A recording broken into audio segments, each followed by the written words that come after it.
بسم اللہ الرحمن الرحیم۔ شروع اللہ کے بابرکت نام سے جو بڑا مہربان نہایت رحم والا ہے۔ رسول اللہ صلی اللہ علیہ وآلہ وسلم ایک دن حضرت عائشہ رضی اللہ تعالی عنہا کے پاس آئے۔ اس وقت ایک عورت حضرت عائشہ رضی اللہ تعالی عنہا کے پاس بیٹھی تھی۔ آپ صلی اللہ علیہ وآلہ وسلم نے دریافت کیا کہ یہ کون ہے؟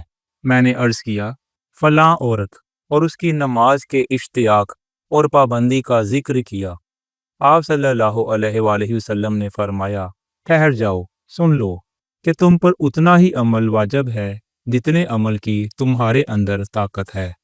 اللہ کی قسم، ثواب دینے سے اللہ نہیں اکتاتا، مگر تم عمل کرتے کرتے اکتا جاؤ گے، اور اللہ کو دین کا وہی عمل زیادہ پسند ہے جس کی ہمیشہ پابندی کی جا سکے اور انسان بغیر اکتائے اسے انجام دے۔ صحیح بخاری حدیث نمبر 43۔